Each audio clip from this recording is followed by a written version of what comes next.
When the sun goes down, the stars come out. From deep in the heart of Texas, it's the Star at Night. Coming to you from the Cowboys facility at the Star in Frisco. With your hosts, Kelsey Charles and David Hellman.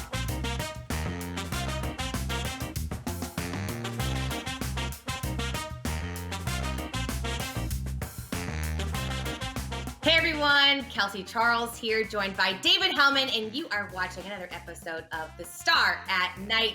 Dave, we finally got our schedule for this upcoming season. You now know where you will be, and I now know which flights I need to book. So, I would love to break down what your thoughts are overall on what the Cowboys have to face this year to, let's just say, be just a little more successful than they were last season. So without further ado. Don't jinx me.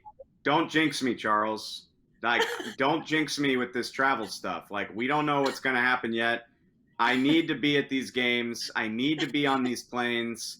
I'm so sick of filming in your apartment, okay? I was going to say, it's like, you're just trying to escape me at this point. I am. I want to go to Kansas City. I want to go to New York. I want to go to Tampa. So let's just pray that you're right before we get too far ahead of ourselves.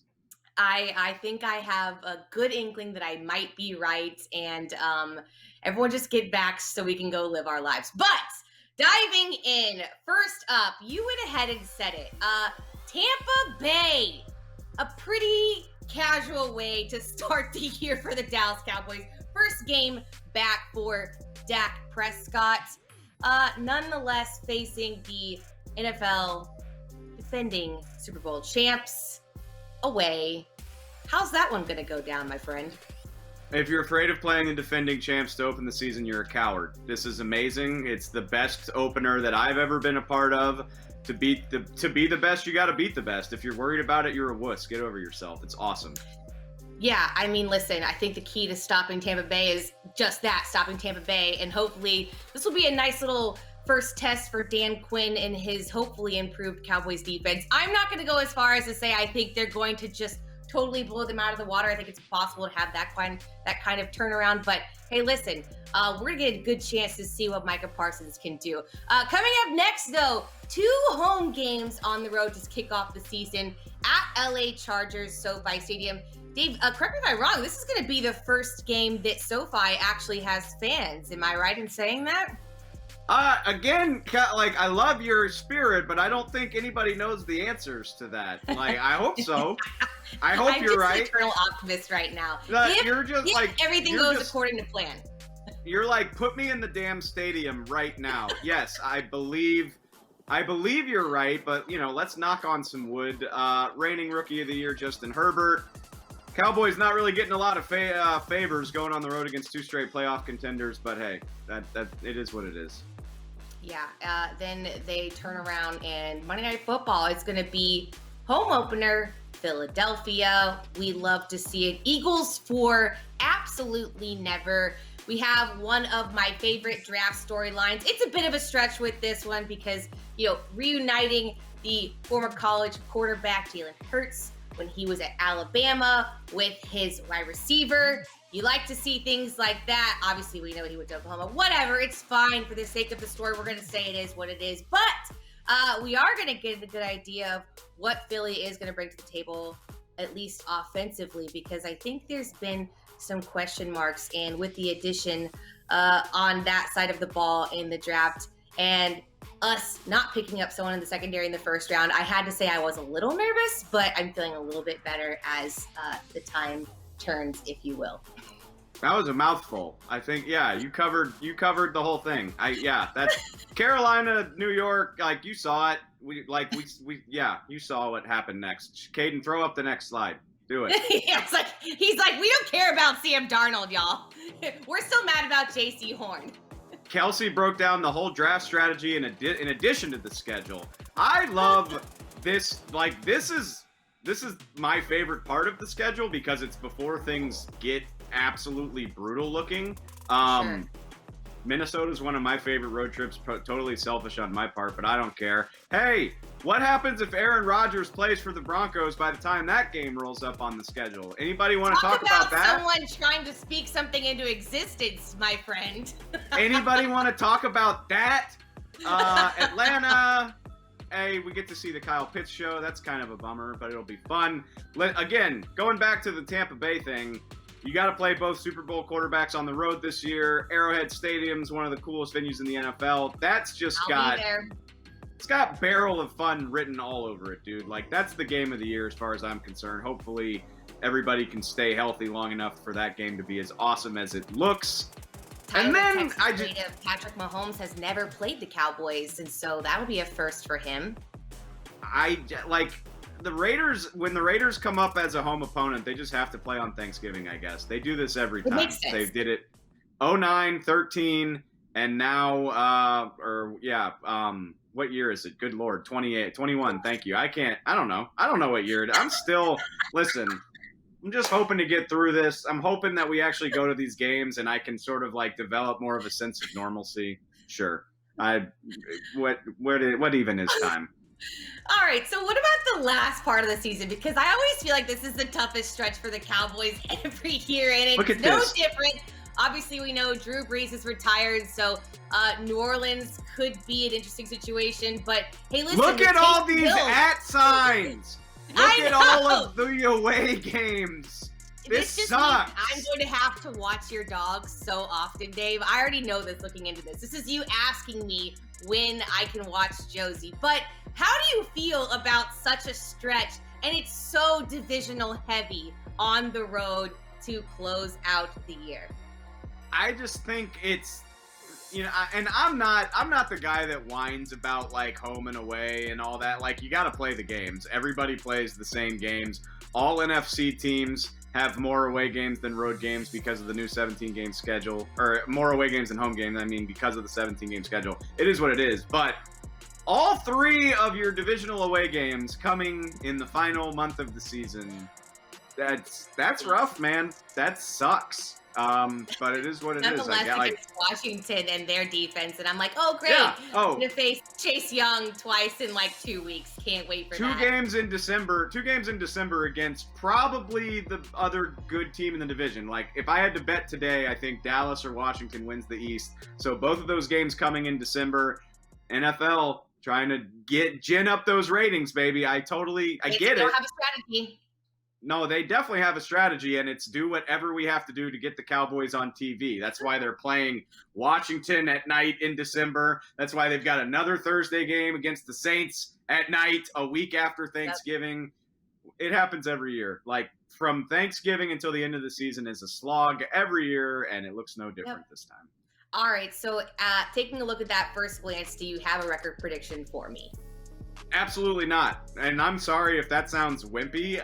I hate that so much. Like, I knew you were gonna say that. What if I had told you on schedule release day last year that Lyle Collins wasn't gonna play a game, Tyron Smith would only play 2, and Dak Prescott would be lost for the season in week 5? What would you say?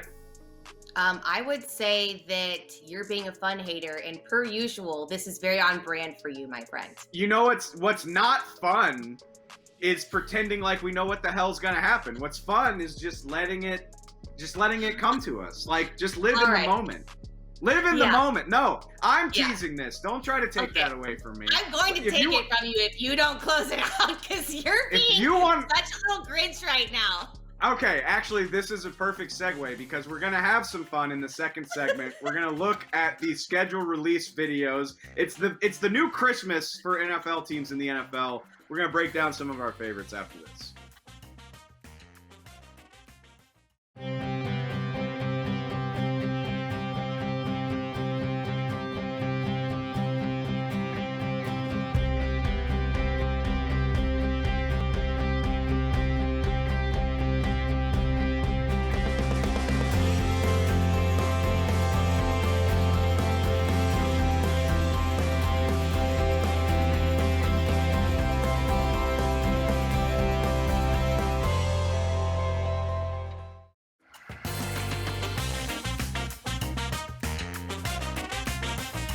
All right, so in true Kelsey and Dave fashion, I am going to drag you into doing something fun because you are the ultimate Eeyore. So here we are. We are going to do a power ranking of the NFL schedule release videos, or in some cases, a lack thereof. I'm going to start with the honorable mentions, though. Jacksonville. They get my first one. Going full Florida man, I kind of laughed. I kind of didn't laugh. I enjoyed it at the very least. They get a decent thumbs up from me. I have to go a couple states over, though. And because I'm still bitter about J.C. Horn and talk about the Panthers, 9 minutes, you guys? 9 minutes to introduce your season? Who watched that besides definitely not me?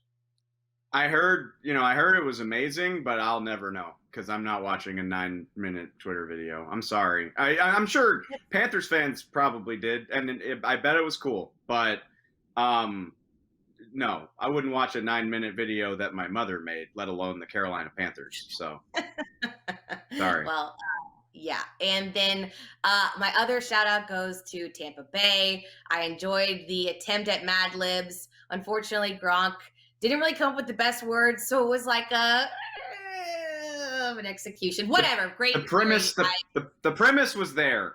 Gronk was not quite there. It's fine. It's fine. I hate that for them too, because like as a marketer, you have this idea and you just think it's great, and then your talent doesn't pull through for you, and you're just like, that's it. We're just done. Crash and burn. All right. But our true power rankings, and again, I'm going to give you a nod, Dave, because we both pulled together our top 5, and then our producer, Caden, aggregated them together. Big word, big 5-point Scrabble word, however many points is good in Scrabble. But coming in at number 5 is the other America's team. Because good thing Megan Murray isn't listening because she'd kill me for saying that. But the Cleveland Browns took our number 5 spot in true David Hellman form because, guys, they didn't do anything. That's next level. I see you, Cleveland. That's next level. You're ahead of the curve. You can tell we're already kind of getting sick of this. Like, it's still kind of fun, but how many more years do we have before people stop doing it? And the Cleveland Browns said, this is the year. We're not doing it. And I respect it so much. You got to have guts to be the only one to not do something in this industry, and that's the Cleveland Browns. Shout out to y'all for saying, nah, we got better stuff to do.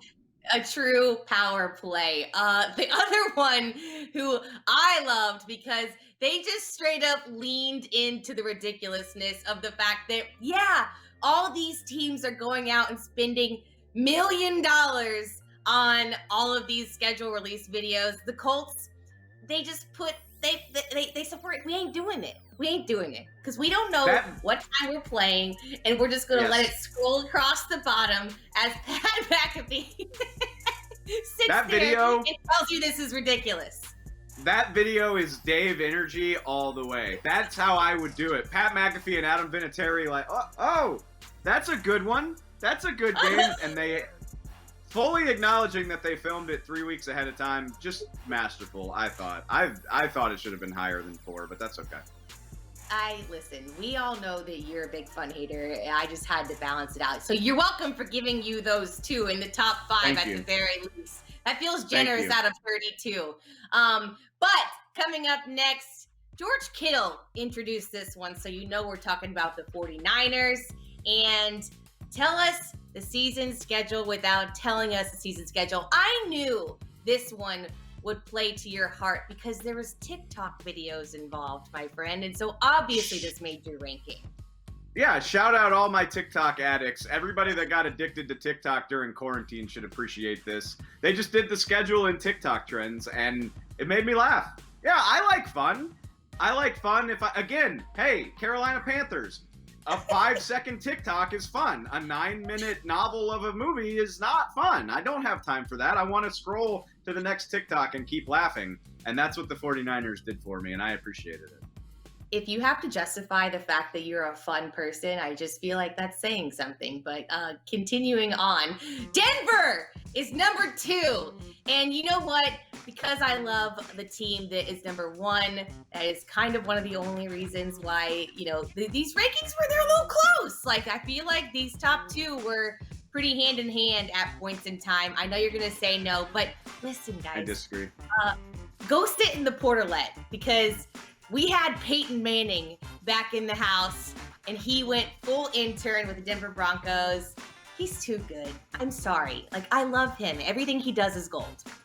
Hey, do you know when you referenced that SNL skit with Peyton Manning? Do you know when that came out? It was a long time. 2000. It was 2006. I was in high school, and that's hey, we get it. Peyton Manning, he's a good actor. He's funny. He's goofy. He's great. But we've done this. We've done it about 1 million times, actually. And I laugh every time. SportsCenter commercials, SNL, in Peyton's Place is on it. Like, we get it. Peyton Manning's goofy and quirky and funny, and that's why Denver's not even close to number 1. Which, hey, this was fun. This was fun, and obviously we're a Cowboys show and we're biased. I don't give a damn. The Cowboys did it better than everybody. They had celebrity. I don't want to give it away. If you haven't seen it, we're going to roll it at the end of the show because it's worth watching again if you have seen it. So just do it. That's Kelsey. I'm Dave. This has been the Star at Night. We'll catch y'all next time with a full slate of games to talk about from here on out.